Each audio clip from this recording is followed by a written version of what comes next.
تو نبی علیہ السلام کی بعثت سے پہلے جنات پرواز کر کے آسمانوں کے کناروں تک پہنچ جاتے تھے، وہاں فرشتوں کی آوازیں چھپ کے وہ جو ڈسکشن کر رہے ہوتے تھے کہ اللہ تعالیٰ نے ہمارے ذمہ یہ کام لگایا ہے، وہ سنا کرتے تھے اور آ کے دنیا کے کاہنوں کو، جادوگروں کو بتا دیتے تھے. اسی لیے کچھ بات صحیح بھی نکل آتی تھی، کچھ غلط بھی، مکس کر کے بتاتے تھے.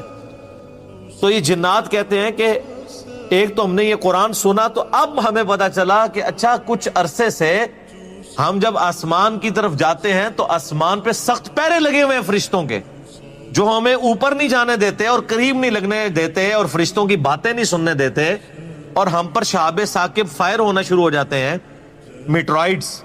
اب پتا چلا کہ یہ آسمان اتنے پہرے میں کیوں تھا.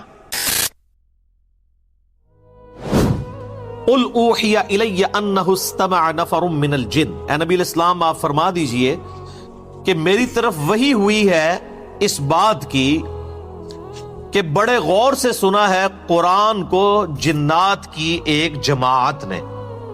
یعنی نبی علیہ السلام بیٹھے ہوئے تھے، یہ مسجد جن بھی موجود ہے، خانہ کعبہ شریف سے واکنگ ڈسٹنس کے اوپر ہے.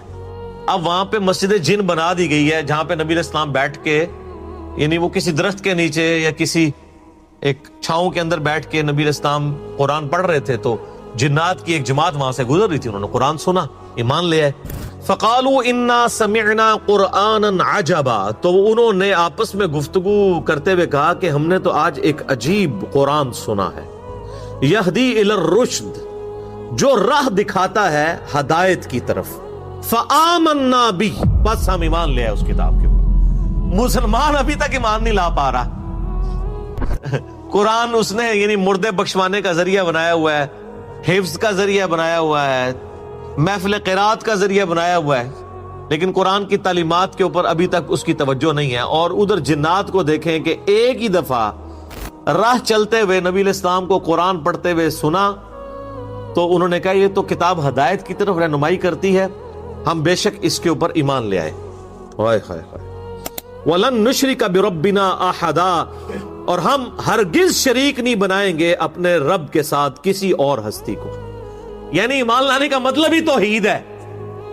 ایمان لانے کا مطلب بزرگ بابوں کو ماننا نہیں ہے، توحید ہے، ایک اللہ کا تعارف.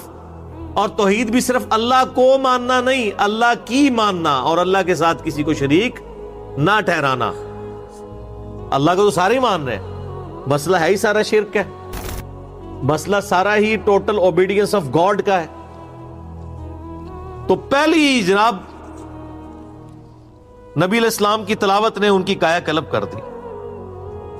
وَأَنَّهُ تَعَالَى جَدُّ رَبِّنَا مَتَّخَذَ صَاحِبَةً وَلَا وَلَدًا، اور بے شک ہمارے اعلیٰ و عرفہ رب کی یہ شان نہیں ہے کہ اس نے کسی کو اپنی بیوی یا بیٹا بنایا ہو. یہ ہم بھی پڑھتے ہیں نا جب سنا وَتَعَالَى جَدُّكَ، یہ وہی الفاظ جد ربنا، ہمارے اونچی شان والے رب کی یہ شان ہی نہیں ہے کہ اس نے کسی کو اپنی بیوی بنایا ہو یا اپنا بیٹا بنایا ہو.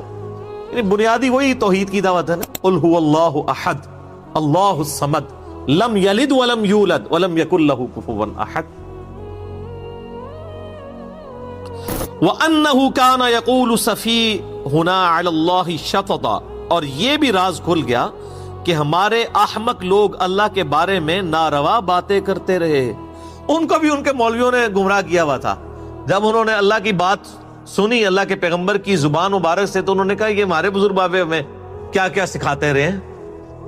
دیکھ لیں نا، وہ کہہ رہے ہیں نا کہ ہمارے جو بیوقوفوں نے ہمیں جو پٹیاں پڑھائی ہوئی تھی وہ تو کچھ اور تھی.